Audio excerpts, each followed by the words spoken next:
So hello dear students, welcome to this session of ICT virtual classroom. ICT virtual classroom के इस session में आप सभी का एक बार फिर से स्वागत है। मेरा नाम है Rajesh Amola, teacher physics, ICT virtual classroom Dehradun से। और इस सेशन में हम लोग बात करते हैं क्लास 12 की फिजिक्स के ऊपर।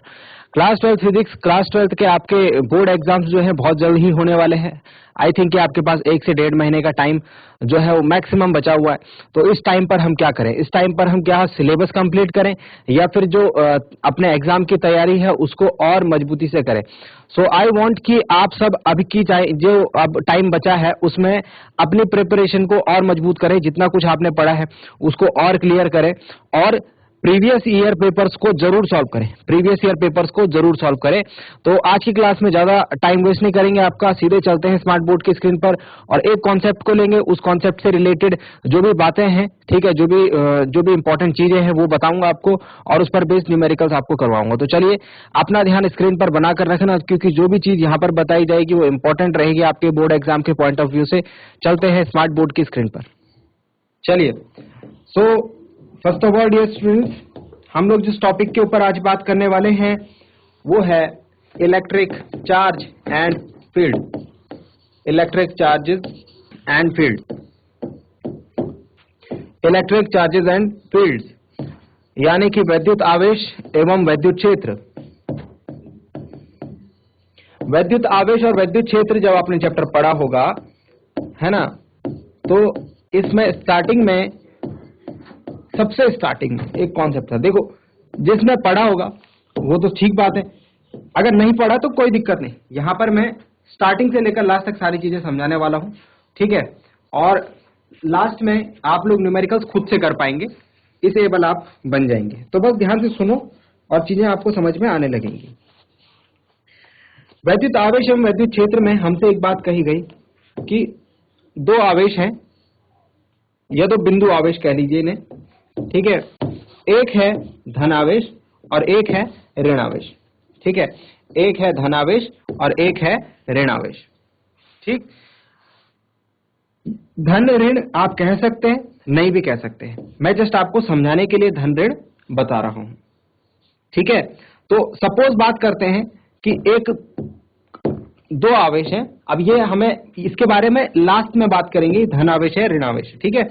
सबसे पहले बात करते हैं कि ये दो चार्जेस हैं, ठीक है। इसको मैं Q1 बोल देता हूं, इसको मैं Q2 बोल देता हूं। आवेश को हम किससे दर्शाते हैं भाई? Q से दर्शाते हैं, ठीक है। Q से हम शो करते हैं चार्ज को। तो माना कि दो आवेश जो हैं एक दूसरे से r दूरी पर स्थित हैं। कितनी दूरी पर? इनके बीच की जो दूरी है वो कितनी है? वो है सपोज r, ये, ठीक है। तो ये दूरी है इनके सेंटर्स के बीच की, कह लीजिए आप।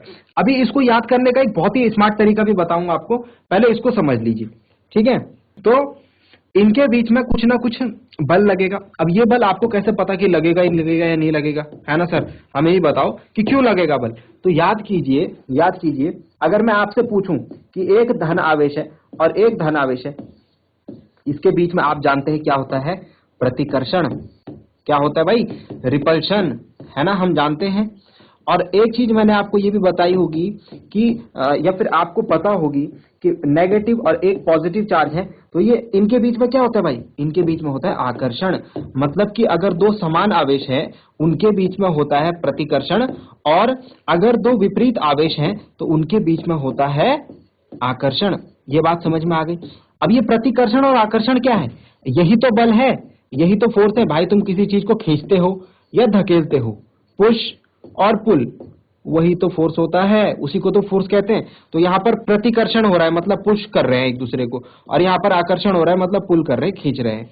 तो पुश और pull is known as force. बल की आपने 6ठी 7वीं क्लास में जो भी डेफिनेशन पढ़ी होगी वो तो यही बताती है कि भाई पुश और पुल इज कॉल्ड फोर्स। मतलब कि या तो आकर्षण होगा या प्रतिकर्षण होगा, तो उसको ही बल कहते हैं।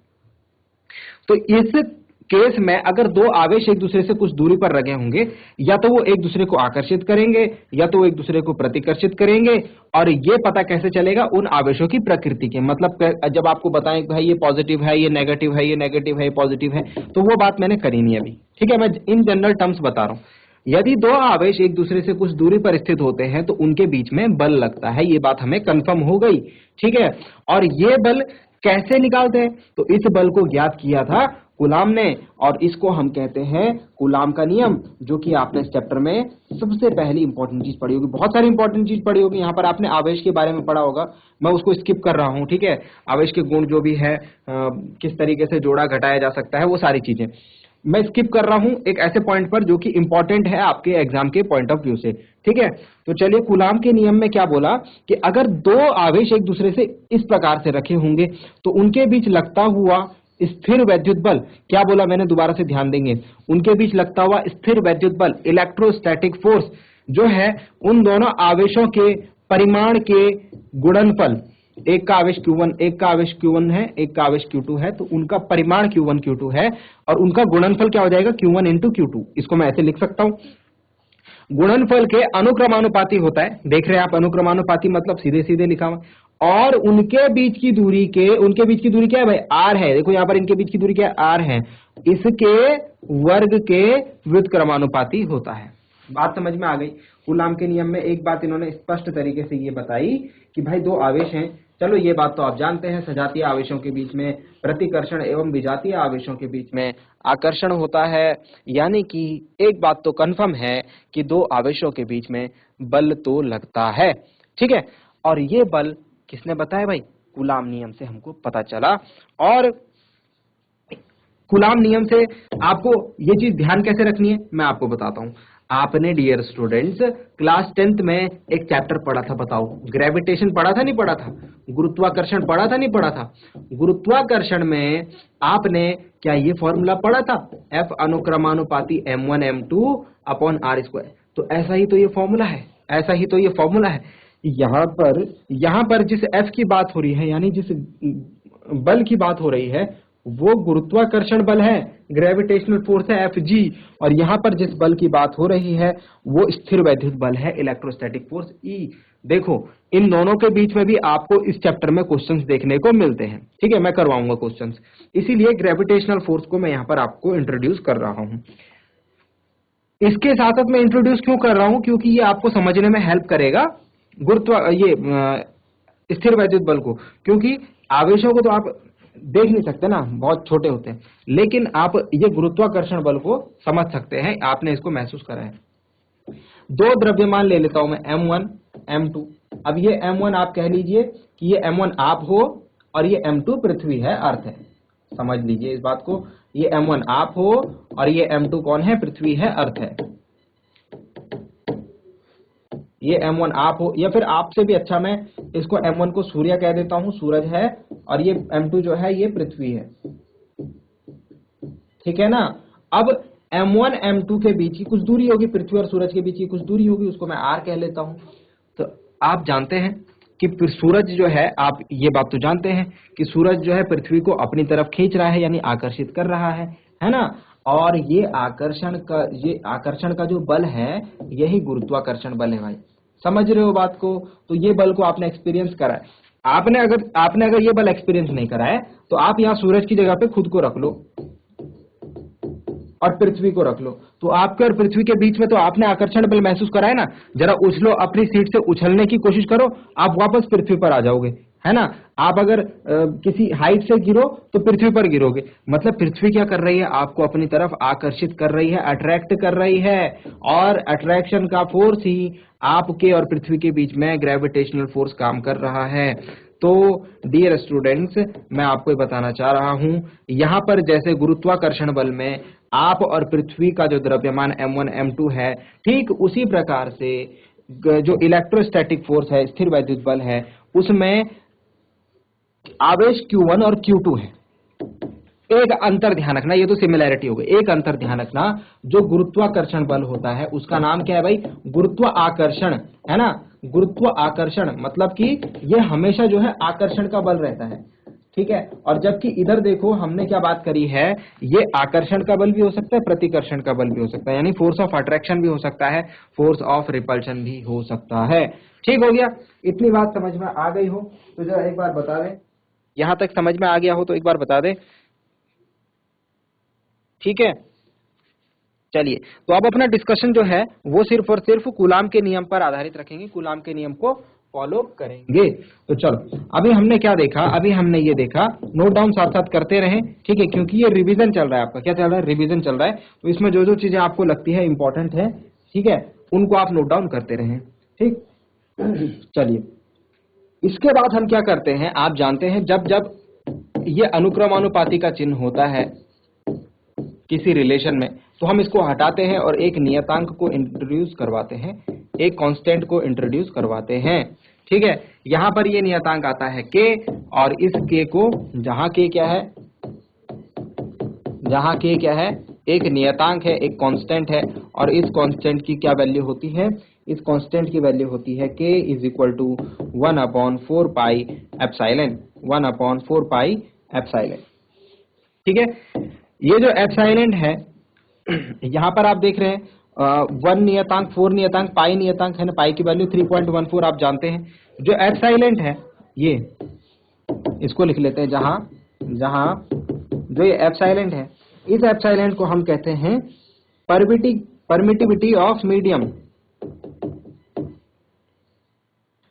परमिटिविटी ऑफ मीडियम, यानी माध्यम की वैद्युतशीलता, आई थिंक, ठीक है। तो एप्सिलॉन को हम क्या कहते हैं, इसका मतलब क्या है, एप्सिलॉन जो है ये माध्यम पर निर्भर करेगा। किस पर निर्भर करेगा? मीडियम पर निर्भर करेगा। अगर हमारे पास अलग अलग माध्यम है, सपोज वायु है तो अलग है ना, निर्वात है तो अलग, सॉरी दूसरे माध्यम है तो अलग, मतलब कि एप्सिलॉन की जो वैल्यू होगी वो मीडियम पर निर्भर करेगी, ठीक है ना, समझ रहे हैं बात को। इसके बाद नेक्स्ट बात हम करते हैं कि अगर मैं ये वैल्यू पुट कर देता हूं हमारे फॉर्मूला में, तो क्या बन जाएगा फॉर्मूला भाई, 1/4 pi epsilon, 1/4 pi epsilon Q1 Q2 upon R square. Note down करेंगे इसे, ठीक है। तो K के बारे में मैं बात कर रहा था, आपको K को मैं थोड़ा सा एक्सप्लेन कर देता हूं। इस K के बारे में कई बार एक एक नंबर के क्वेश्चन जो है पूछे जाते हैं। ये K क्या है, इसको लिख लीजिए, ये K, जहां K जो है आवेशों के बीच के माध्यम पर, यानी मीडियम पर, आवेशों के बीच का माध्यम कैसा है, उसके बीच वायु है, क्या है ना। नंबर टू मात्रकों की पद्धति पर निर्भर करता है भाई।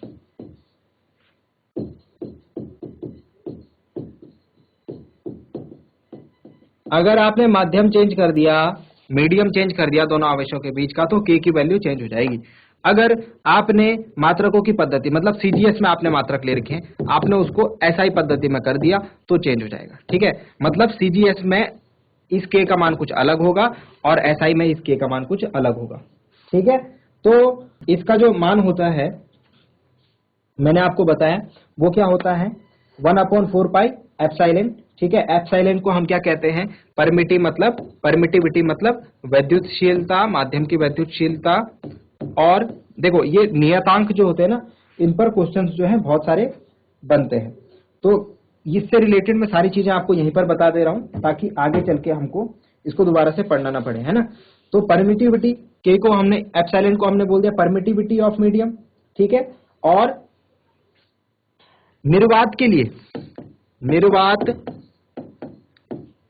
की वैद्युतशीलता, यानी कि अगर दोनों आवेशों के बीच का माध्यम कैसा हो, निर्वात हो, तो उसको हम एप्सिलॉन नॉट से डिनोट करते हैं। अगर फॉर्मूला ऐसा लिखा है 1/4 pi epsilon not Q1 Q2 upon R square, तो ये एप्सिलॉन नॉट क्या है भाई, निर्वात की वैद्युतशीलता, मतलब कि सीधे सीधे समझ जाना, दोनों आवेशों के बीच का माध्यम कैसा है, निर्वात है, मतलब कोई माध्यम ही नहीं है उनके बीच में, ठीक है। तो जो इसकी एप्सिलॉन नॉट से डिनोट करते हैं, और ये एक यूनिवर्सल कांस्टेंट भी है, ध्यान रखना भाई, यूनिवर्सल कांस्टेंट। कुछ ही नियतांक होते हैं हमारे पास जो कि यूनिवर्सल होते हैं। इनमें से एक क्या होता है जो आपने पढ़ा है, कैपिटल G, सार्वत्रिक गुरुत्वाकर्षण नियतांक, जिसको कहते हैं यूनिवर्सल ग्रेविटेशन कांस्टेंट। तो एप्सिलॉन नॉट क्या है, एक सार्वत्रिक नियतांक है और इसका मान आपको जरूर याद रखना है 8.854 इंटू 10 की पावर -12।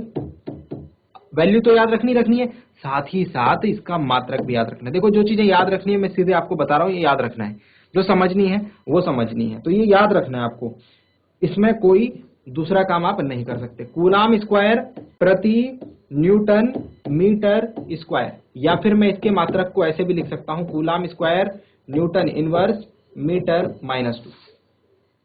समझ रहे हैं? और यहां से आप इसकी विमा जो है खुद से निकालेंगे, इसकी विमा जरूर निकालेंगे, एप्सिलॉन नॉट की विमा।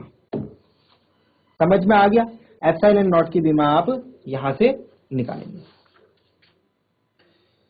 चलिए, तो आई होप इतनी बातें आपको समझ में आ गई होंगी।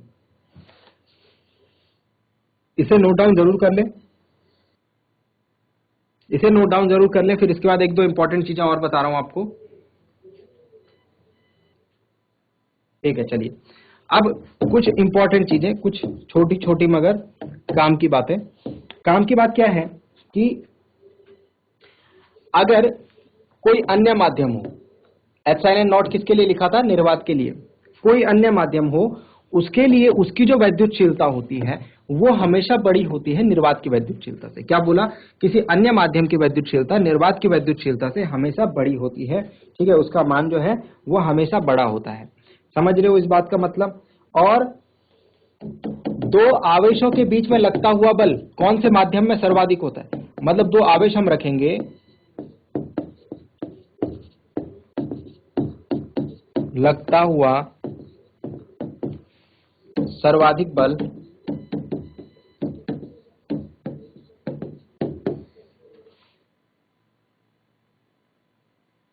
वैक्यूम या फिर निर्वात, निर्वात के साथ साथ आप वायु माध्यम में होता है। दो आवेशों के बीच सबसे ज्यादा बल कब लगेगा? जब उनके बीच का माध्यम या तो वायु हो या तो निर्वात होगा। समझ रहे हैं बात को? तो ये चीज आपको ध्यान रखनी है, क्योंकि आप जानते हैं ये जो बल है ये इसके इनवर्सली प्रोपोर्शनल है। वैद्युतशीलता के क्या है? व्युत्क्रमानुपाती। तो जैसे जैसे वैद्युतशीलता का मान बढ़ेगा वैसे वैसे बल का मान घटेगा। यानी आप चाहते हैं कि अगर वैद्युतशीलता, अगर बल ज्यादा हो तो आपको वैद्युतशीलता कम करनी पड़ेगी, सीधी बात है। तो सबसे कम क्या बोला भाई? किसी भी अन्य माध्यम की वैद्युतशीलता किससे ज्यादा होती है? निर्वात से। मतलब कि सबसे कम किसकी होती है भाई? निर्वात की। तो इसीलिए हम मोस्टली जो फॉर्मूला यूज करते हैं वो यूज करते हैं 1/4 pi epsilon not Q1 Q2 upon R²। समझ में आ गया? तो ये एप्सिलॉन की जगह पे हम फॉर्मूला में एप्सिलॉन नॉट रखते हैं बेसिकली। ठीक है, चलिए एप्सिलॉन नॉट की वैल्यू हो गई। ठीक है, वैक्यूम की, अगर वाटर की बात करें, जल की बात करें, जल के लिए वैसे काम की चीज नहीं है बट आपको जस्ट बता रहा हूं, जल का जो निर्वातशीलता है, परमिटिविटी है, वो होती है वैद्युतशीलता, सॉरी, 10 की पावर -10 कूलाम स्क्वायर प्रति न्यूटन मीटर स्क्वायर। इसकी यूनिट लिखवाई थी ना पीछे। ठीक है, तो आप देख रहे हैं जो यहां पर हमने एप्सिलॉन नॉट की वैल्यू देखी थी वैक्यूम की, वो आई थी 8.85 इंटू 10 की पावर -12 कूलाम स्क्वायर पर न्यूटन मीटर स्क्वायर। और ये देखो आप जल की, देखो जल के लिए, जल की वैद्युतशीलता देखो, जल की वैद्युतशीलता निर्वात की वैद्युतशीलता से कम है। अगर कम होगा तो यहां पर क्या होगा भाई? सॉरी, ज्यादा है, ज्यादा। ये देखो 10 की पावर -10 है, 10 की पावर -12, तो ज्यादा है। ठीक है, ज्यादा होने से क्या होगा भाई? यहां पर जो फोर्स होगा वो कम होगा और यहां पर आवेशों के बीच में फोर्स ज्यादा होगा। समझ रहे हो ना इस बात को? ये सारी चीजें रिलेट करते हुए चलना। ये वैल्यू मैंने आपको इसलिए लिखाई ताकि आप रिलेट कर पाए कि जो निर्वात की वैद्युतशीलता है और जो जल की वैद्युतशीलता है वो किस तरीके से अलग है। ठीक है ना? चलिए, तो इसके बारे में ज्यादा बातें नहीं करते हैं, परमिटिविटी के बारे में। ठीक है, हम चलते हैं आगे, कुछ क्वेश्चंस करते हैं। अब कुछ क्वेश्चंस करते हैं, तो जल्दी से इसे नोट डाउन कर लीजिए। अच्छा, इसमें एक टॉपिक और आएगा, विद्युत बल की गुरुत्वाकर्षण बल से तुलना। तो वो तो कर सकते हैं ना, विद्युत बल की गुरुत्वाकर्षण बल से तुलना। तो एक तरफ आ गया विद्युत बल यानी कि इलेक्ट्रोस्टैटिक फोर्स, और एक तरफ आ गया गुरुत्वाकर्षण बल यानी कि ग्रेविटेशनल फोर्स। तो इसकी तुलना कर सकते हैं भाई, इसका वैल्यू कितना था 1/4 pi epsilon not Q1 Q2 upon R square, और गुरुत्वाकर्षण बल जो होता है वो होता है G M1 M2 upon R square, है ना। बता सकते हैं कि ये जो है ये कैसा बल है, ये आकर्षण भी होता है यहाँ पर, और यहाँ पर प्रतिकर्षण भी होता है। लेकिन अगर गुरुत्वाकर्षण बल की बात करें तो ये कैसा होता है, ये सदैव जो है आकर्षण का बल होता है। हाँ, आपने चैप्टर 1 में सीखा होगा, ठीक है, 11th क्लास में, यहाँ पर नहीं 11th क्लास में आई थिंक, या 12th में ही, कि इन दोनों में से बड़ा बल कौन सा होता है ना। इनके बीच में अगर तुलना करेंगे तो इन दोनों में से बड़ा बल कौन सा होता है, तो विद्युत बल जो है ये एक प्रबल बल है, किसकी तुलना में, गुरुत्वाकर्षण बल की। तो गुरुत्वाकर्षण बल कमजोर होता है, ठीक है, वीक फोर्स होता है, और ये जो विद्युत बल है ये क्या सा बल होता है, ये प्रबल बल होता है। तो ये डिफरेंशिएट करने को आपको आ सकता है एग्जाम में, ठीक है, तो इसीलिए आप थोड़ा सा इसको कंसिडर करके चलना। आपसे क्या पूछ सकते हैं कि यहां पर आपको दो द्रव्यमान दे दिए, ठीक है, जैसे सपोज, अच्छा एक और चीज जो हमने अभी पढ़ी थी, इनको नोट डाउन कर लेना, ठीक है, अपनी लैंग्वेज में। एक चीज हमने अभी क्या पढ़ी थी कि जो मीडियम है, जो माध्यम है, उनके बीच जो आवेश है Q1 और Q2, इनके बीच के माध्यम पर निर्भर कर रहा था ना, जो हमारा स्थिर वैद्युत बल था, कर रहा था, यस। और यहां पर हम क्या बोलते हैं कि M1 और M2 के बीच के माध्यम की बात करते हैं, नो, हम यहां पर जो द्रव्यमान है उनके बीच के माध्यम की बात नहीं करते हैं, जबकि स्थिर वैद्युत बल में हम आवेशों के बीच के माध्यम की बात करते हैं। तो क्या बोलेंगे, इस पॉइंट का मतलब क्या हुआ कि ये यहां पर यह बल, ये लास्ट वाला पॉइंट लिख लीजिए, इसको मैं लिखवा देता हूं, यह बल आवेशों के बीच के माध्यम पर निर्भर करता है। ये क्वेश्चन जो है एग्जाम में पूछा गया है कई बार, पर निर्भर करता है,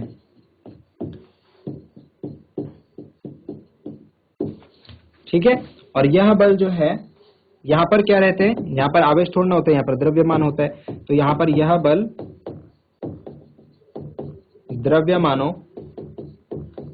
के बीच के माध्यम पर निर्भर, डिपेंड नहीं करता, ठीक है।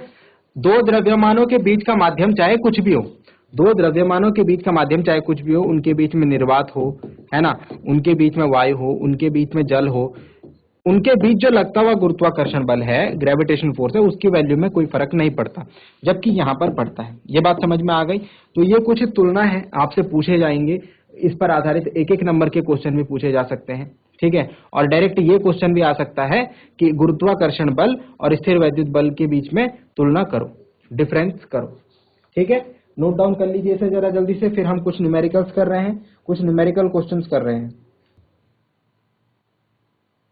चलिए, आई थिंक आपने नोट डाउन कर लिया होगा, ठीक है। चलिए, तो एग्जाम में क्वेश्चन किस तरीके का आता है, एक छोटा सा क्वेश्चन आप लोगों के सामने रख रहा हूं, ठीक है। आपको दिया हुआ है एक समबाहु त्रिभुज, एक समबाहु त्रिभुज के शीर्षों पर तीन आवेश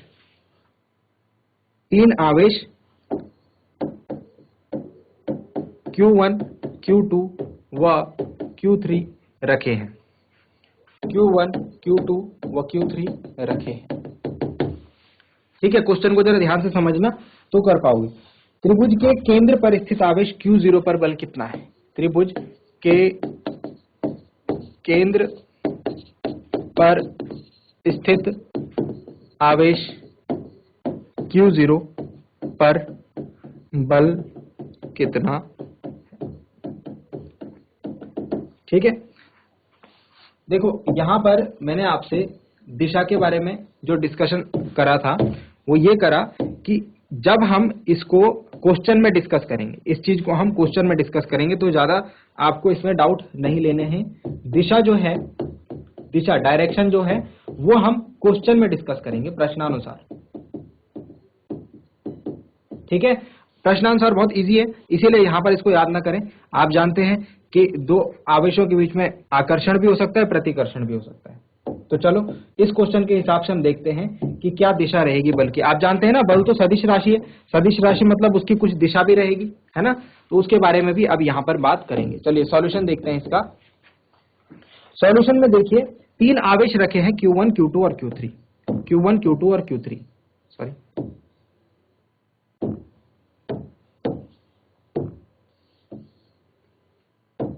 तो एक आवेश को यहां पर रख दीजिए, ये हो गया हमारा Q1, एक को यहां पर रख दीजिए Q2 और एक को यहां पर रख दीजिए Q3। ये तो बोला उन्होंने। और इसका सेंटर सपोज यहां पर है, ये इसका केंद्र है, यहां पर हमने एक आवेश रखना है Q0। ठीक है, यहां पर हमने आवेश रखना है Q0। हमें ये पूछा गया है कि जो सेंटर में जो आवेश रखा है Q0, इसके कारण इस पर लगने वाला बल, देखना जरा, इस Q1 के कारण इस पर लगने वाला बल कितना होगा, इस Q2 के कारण इस पर लगने वाला बल कितना होगा, और इस Q3 के कारण इस पर लगने वाला बल कितना होगा, ये हमसे पूछा गया। एक चीज और क्वेश्चन में दी हुई थी कि प्रत्येक आवेश का परिमाण जो है समान है, मतलब Q1, Q2 और Q3 का जो परिमाण है, का परिमाण यानी कि मैग्नीट्यूड जो है वो समान है। मतलब Q1, Q2 और Q3 एक दूसरे के बराबर है, जिसको मैं Q ले सकता हूं। ठीक है, तो Q1 कितना है भाई, Q1 है हमारा Q, Q2 भी है Q और Q3 भी है Q। ये क्वेश्चन में दिया हुआ है, जिससे हमारा क्वेश्चन थोड़ा आसान बन जाता है। चलिए अब देखो, ये जो सेंटर पर आवेश है ना Q0, इस पर तीनों आवेश जो है कुछ ना कुछ बल लगाएंगे। तो हम पहले सेपरेटली सबके कारण जो बल लग रहा है वो निकाल लेते हैं। तो Q1 के कारण इस पर जो बल लग रहा है, Q1 के कारण Q0 पर जो लगता जो बल है वो कितना होगा, तो हमने अभी भी पढ़ा है Coulomb's formula, 1/4 pi epsilon not Q1 Q2 upon R square होता है दो आवेशों के बीच लगता हुआ बल। चलो इस फॉर्मूला के अकॉर्डिंग देखते हैं कि क्या वैल्यू निकल के आती है। यहाँ पर देखो Q1 क्या है, एक आवेश है Q1 और एक आवेश है Q0। तो Q1 Q2 की जगह पर क्या आ जाएगा, एक आवेश है हमारा Q1 और दूसरा है Q0। और इनके बीच की दूरी कितनी है, तो इनके बीच की दूरी सपोज मैं बोलता हूं ये A B C है। तो Q1 और Q0 के बीच की जो दूरी है वो है AO, समझ रहे, AO। तो R की जगह क्या आ जाएगा, AO का स्क्वायर। इतनी बात समझ में आ गई, AO का स्क्वायर। अब यहां पर दिशा की बात भी आपको करनी है, यहां पर जो है दिशा की बात भी आपको करनी है। तो दिशा जो है वो मैंने बोला था क्वेश्चन के हिसाब से सीखेंगे। देखो ये आवेश क्या है, इस पर कोई चार्ज लगा हुआ है, इस पर कोई चिन्ह लगा हुआ है, धन या ऋण का नहीं, तो ये क्या है, धनावेश है। और इस पर कोई चिन्ह लगा हुआ है नहीं, मतलब ये भी धनावेश। तो धन और धन के बीच में क्या होंगे भाई, मैंने अभी बताया था समान जाति के जो आवेश होते हैं उनके बीच में होता है प्रतिकर्षण। मतलब कि ये जो आवेश है ये वाला Q1 आवेश जो है ये क्या करेगा, ये इस Q0 को जो है धकेलेगा, ये इस Q0 को क्या करेगा, धकेलेगा। ऐसे ये जो एरो दिख रहा है आपको, ये Q0 को इस दिशा में फेंकेगा। क्यों, क्योंकि सजातीय आवेशों के बीच में क्या लगता है भाई, प्रतिकर्षण होता है, और विजातीय आवेशों के बीच में क्या होता है, आकर्षण होता है।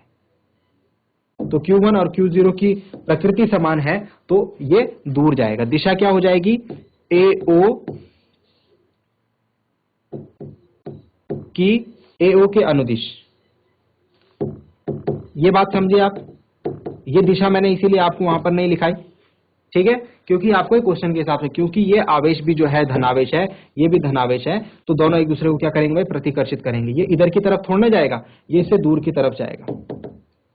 ठीक है, अब एक के लिए आपने अगर निकाल दिया तो दूसरे के लिए आप बहुत आसानी से निकाल सकते हैं। Q2 के कारण आप निकाल सकते हैं, तो Q2 के कारण में क्या होगा भाई, ये कांस्टेंट जो होगा ये तो सेम रहेगा, है ना।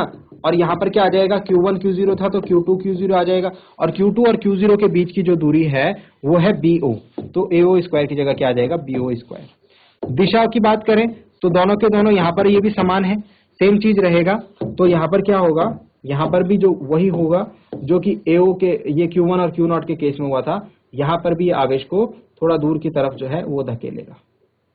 क्यों भाई, सजातीय आवेश है तो प्रतिकर्षण होगा, तो BO के अनुदिश। ठीक है। और लास्ट केस में हम क्या बोलेंगे, F Q3 के कारण जो होगा, Q3 के कारण वो भी हम सिंपली बता सकते हैं अब कि F is equal to 1/4 pi epsilon not Q3 Q0 upon यहाँ पर क्या आ जाएगा CO स्क्वायर, है ना, और जो डायरेक्शन होगी वो क्या होगी, CO के अनुदिश। ठीक है, इतनी बात समझ में आ गई हो तो आगे की कहानी बहुत आसान है।